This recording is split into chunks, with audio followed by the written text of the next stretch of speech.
નમસ્કાર દોસ્તો, વિડીયોમાં ફરી એક વખત તમારું સ્વાગત કરું છું। જે રીતે અમદાવાદની અંદર આજે આમ આદમી પાર્ટીની જબરજસ્ત મીટિંગ હતી અને એ મીટિંગની અંદર ખૂબ મોટી સંખ્યામાં લોકો ઉમટી પડ્યા। ત્યાર પછી ગોપાલ ઇટાલિયાએ જે જબરજસ્ત ભાષણ કર્યું છે અરવિંદ કેજરીવાલની ઉપસ્થિતિમાં, જે રીતે ગોપાલ ઇટાલિયાએ વાત કરી છે, સૌથી પહેલા દોસ્તો આપણે ગોપાલ ઇટાલિયાને સાંભળવા છે, કારણ કે ધારાસભ્ય બન્યા પછી અરવિંદ કેજરીવાલની મોજૂદગીમાં સૌથી પહેલું ભાષણ ગોપાલ ઇટાલિયાનું છે। સુરતથી અનેક શહેરોમાંથી, વડોદરા, રાજકોટ, બધી જ જગ્યાએથી ઘણા બધા આમ આદમી પાર્ટીના કાર્યકર્તાઓ ત્યાં ઉપસ્થિત હતા અને જે લોકો આમ આદમી પાર્ટીમાં જોડાવા માંગે છે એવા નવા સભ્યો પણ ત્યાં ઉપસ્થિત હતા અને એ બધાની મોજૂદગીમાં ગોપાલ ઇટાલિયા શું બોલ્યા છે, સૌથી પહેલા દોસ્તો આપણે ગોપાલ ઇટાલિયાનું ભાષણ સાંભળીએ।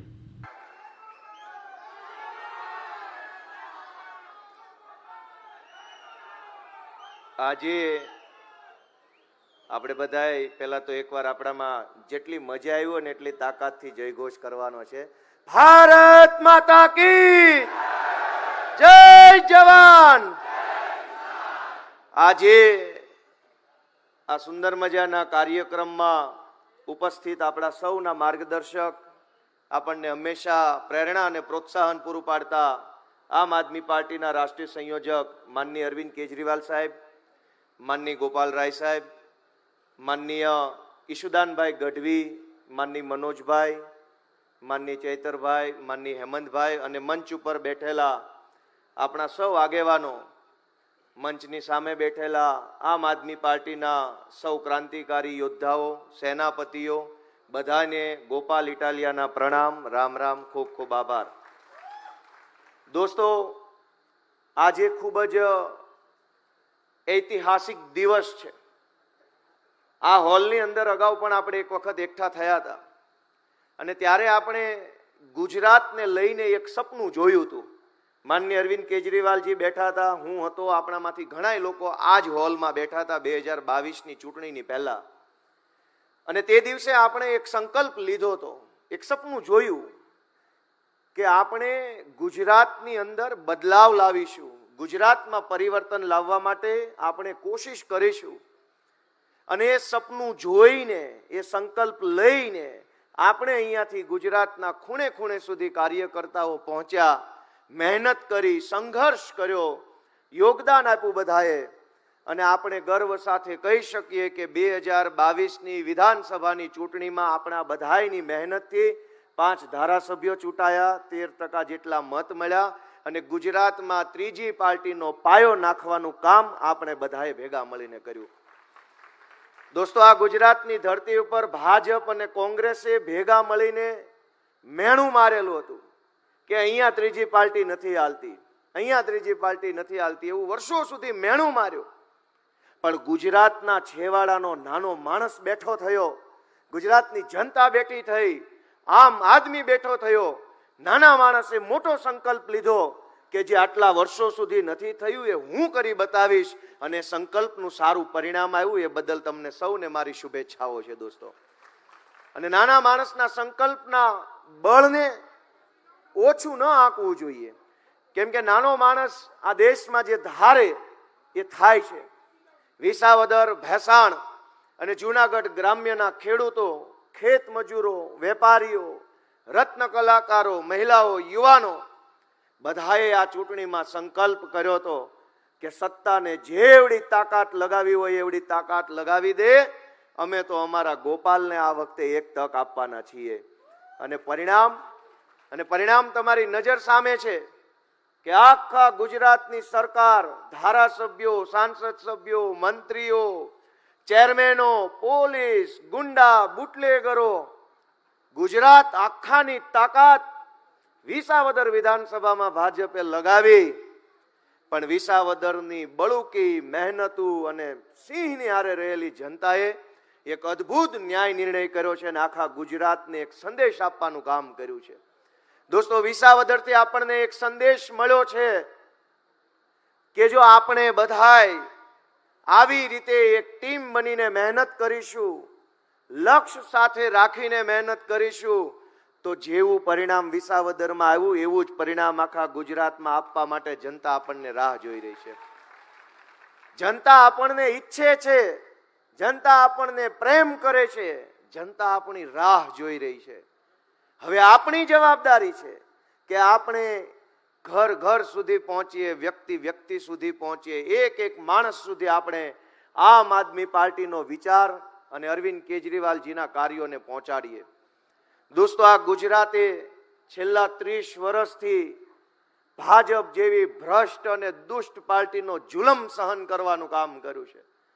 ગુજરાત ક્યારેય આવું નહોતું. ગુજરાત તો ક્રાંતિની ધરતી છે.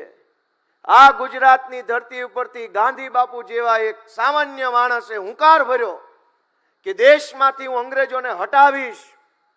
આ જ ગુજરાતની ધરતી ઉપરથી સરદાર પટેલ જેવા આગેવાનોએ હુંકાર ભર્યો કે હું અંગ્રેજોની ગુલામી સહન નહીં કરું.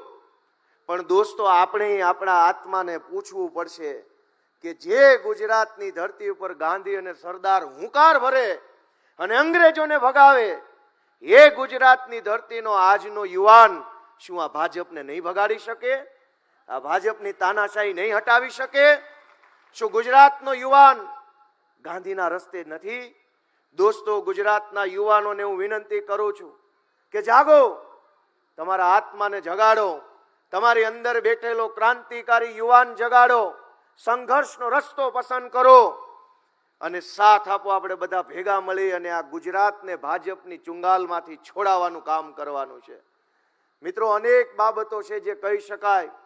તમે જુઓ કે સુરતમાં ખાડી પૂર આવ્યું, ગયા વર્ષે વડોદરામાં પૂર આવ્યું, એની પહેલાના વર્ષે જૂનાગઢમાં પૂર આવ્યું, એની પહેલા 2 વર્ષ પહેલા અંકલેશ્વર ભરૂચમાં પૂર આવ્યું.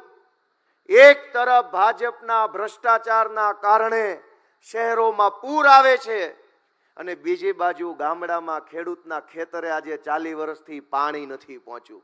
એક તરફ પાણી પાણી, એક બાજુ પાણી નહીં. આવો બેકાર વહીવટ ભાજપની સરકાર 40 વર્ષથી કરી રહી છે.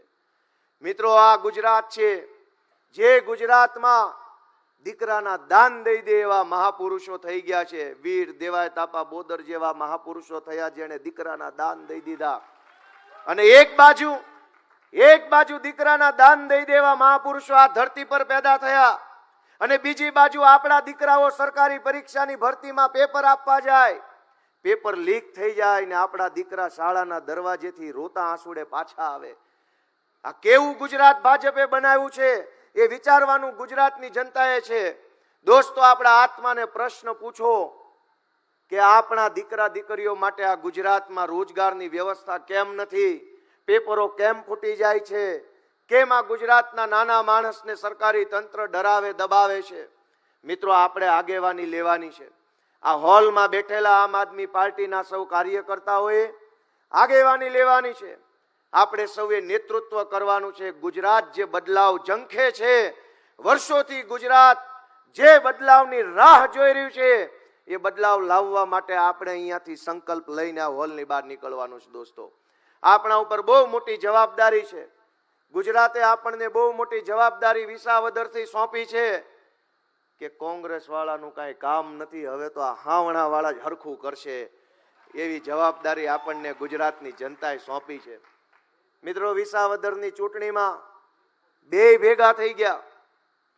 મને હરાવવા માટે, ગુજરાતની જનતાનો અવાજ દબાવવા માટે, ખેડૂતનો અવાજ વિધાનસભા સુધી ન પહોંચે એના માટે 2 ભેગા થઈ ગયા અને આખા ગુજરાતે લાઈવ સ્ટ્રીમ કેમેરાના માધ્યમથી બેયની હાથગાંઠને જોઈ લીધી કાં તો ભેગા છે. દોસ્તો, હવે આપણે નક્કી કરવાનું છે કે આપણે કઈ દિશામાં આગળ વધવું છે. હું તો એક નાનો માણસ છું. અરવિંદ કેજરીવાલજીએ અને આમ આદમી પાર્ટીએ મારા જેવા નાના માણસને કેવડી મોટી જવાબદારીને કેવડું મોટું પ્લેટફોર્મ આપ્યું, એ બદલ હું પાર્ટીનો અરવિંદ કેજરીવાલજીનો પણ આભાર વ્યક્ત કરું છું. અને ગુજરાતના યુવાનોને વિનંતી કરું છું કે આ ચૈતરભાઈ વસાવા બેઠા છે, એની ઉંમર શું છે? 40 વર્ષથી અંદર. આ હેમંતભાઈ ખવા 40 વર્ષની આસપાસના, હું 40 વર્ષની અંદરનો ધારાસભ્ય, રાજુભાઈ કરપડા 40 વર્ષથી અંદર, પ્રવીણ રામ 40 વર્ષથી અંદર, મનોજભાઈ 2 વર્ષ કદાચ મોટા છે, રાકેશ હિરપરા 40 વર્ષથી અંદર. જો અરવિંદ કેજરીવાલ અને આમ આદમી પાર્ટી 35-40 વર્ષના જુવાનિયાઓને તક આપે, પ્લેટફોર્મ આપે ને ગુજરાતની જનતા એને ધારાસભ્ય બનાવે, તો ગુજરાતમાં બીજા કરોડો એવા યુવાનો છે જે ધારાસભ્ય, તાલુકા સભ્ય, જિલ્લા સભ્ય બની શકે એમ છે. મારી ગુજરાતભરના કરોડો યુવાનોને વિનંતી છે કે આજથી 10 વર્ષ પહેલા પોલીસ કોન્સ્ટેબલ તરીકે આ અમદાવાદમાં વિસલ મારતો એક જુવાનીઓ આમ આદમી પાર્ટીમાં જોડાય. એક પોલીસ કોન્સ્ટેબલ બનેલો જુવાનીઓ જો આમ આદમી પાર્ટીમાં જોડાય, અરવિંદજીનું માર્ગદર્શન મળે, ઈશુદાનભાઈની હૂંફ મળે અને જનતાનો પ્રેમ મળે ને કોન્સ્ટેબલ જો ધારાસભ્ય બની શકતો હોય તો ગુજરાતની ધરતીમાં એવા અનેક યુવાનો છે જેની બાહુમાં બળ છે, જેના દિમાગમાં બળ છે. એ હજારો યુવાનોને વિનંતી છે કે કોની રાહ જોવો છો, કોનાથી શરમાવ છો, કોનાથી બીવો છો? આવો બધા સાથે મળી અને ગુજરાતને આ ભ્રષ્ટ ભાજપના ચુકંજામાંથી છોડાવવાનું કામ કરીએ. દોસ્તો, કહેવા બેસીએ તો અનેક પીડાઓ છે, કહેવા માટે વાતો ખૂટે એમ નથી, પણ કરવા જેવું એક જ કામ છે અને એ કામ છે કે હાવણો મારો અને ભાજપની ગંદકીને સાફ કરો અને ગુજરાતને ઊંચો લાવવાનું કામ કરો. મિત્રો, હું આમ આદમી પાર્ટીની મંચ ઉપર બેઠેલી આખી ટીમનો આભાર વ્યક્ત કરું છું. નામ લેવા બેસીશ તો અનેક એવા નામ છે જેણે વિસાવદર વિધાનસભાની ચૂંટણીમાં ખૂબ મહેનત કરી છે. એક એક માણસે પોતાનું સર્વસ્વ દાવ પર લગાવી અને પૂરી તાકાતથી કામ કર્યું છે. એક એક વ્યક્તિનું નામ લઈને કહેવા બેસીએ તો કોણે કેવડું મોટું યોગદાન આ ચૂંટણીમાં આપ્યું છે એ તો ઇતિહાસના પાને લખાશે. પણ આખી આમ આદમી પાર્ટીની ટીમે પૂરા 2, 2.5, 3 મહિના સુધી આ ચૂંટણીની અંદર પોતાનો કિંમતી સમય ફાળવ્યો, તાકાત અજમાવી, પોતાના સંબંધો, પોતાને ઓળખાણોનો ઉપયોગ કરી અને લોકોને વિનવ્યા કે આ ચૂંટણીની અંદર ભાજપને હરાવી અને ગોપાલ ઇટાલિયાને જીતાડે. હું આમ આદમી પાર્ટીના એક એક ક્રાંતિકારી કાર્યકર્તાઓનો આભાર વ્યક્ત કરું છું. મિત્રો, દોસ્તો, મારી છેલ્લી વાત ખાસ કરીને આમ આદમી પાર્ટીના આપણા કાર્યકર્તા માટે કે દોસ્તો, હવે આળસ ખંખેરવાની છે, હતાશા છોડી દેવાની છે, નિરાશાને ભગાડી દેવાની છે. પોતાનો વ્યક્તિગત ગમો કે અણગમો, પસંદ કે નાપસંદને છોડીને ગુજરાત માટે ઊભું થઈ અને દોડવા માંડવાનું અને સતત ચાલતા રહેવાનું આપણે હવે આજથી ચાલુ કરવાનું. મિત્રો, ગુજરાત આપણી પાસેથી આશા રાખે છે.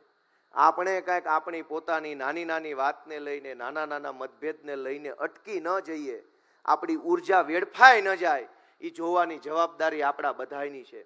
તમામ જિલ્લાની અંદર કામ કરતા આમ આદમી પાર્ટીના કાર્યકર્તાઓને હું વિનંતી કરું છું કે પાર્ટી પ્રોગ્રામ ગોઠવે છે, હું બધા જિલ્લામાં ધીમે ધીમે સમયે સમયે આવવાનો છું, પણ તમે બધાએ પૂરી તાકાતથી સક્રિય થઈને ખભે ખભો મિલાવીને આવનારી સ્થાનિક સ્વરાજ્યની ચૂંટણીની અંદર આમ આદમી પાર્ટીને ગુજરાતના ઇતિહાસમાં ન મળી હોય એટલી સીટો મળે એ માટે અત્યારથી આપણે દોસ્તો કામે લાગી જવાનું છે.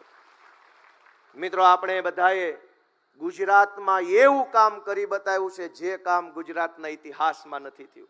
એ ચાહે 2020ની તાલુકા જિલ્લા પંચાયતની ચૂંટણી હોય કે 2024માં લોકસભાની ચૂંટણીમાં ચૈતરભાઈનો પ્રચાર હોય કે ગાંધીનગરની કોર્પોરેશનની ચૂંટણી હોય કે દોસ્તો આ 2022ની વિધાનસભાની ચૂંટણી હોય, ગુજરાતના ઇતિહાસમાં ભાજપને ક્યારેય કોઈએ ટક્કર ન આપી હોય એવી ટક્કર આપવાનું કામ આપણે બધાએ ભેગા મળીને કર્યું છે. દોસ્તો, આપણે બધાએ બહુ મોટું કામ કર્યું છે.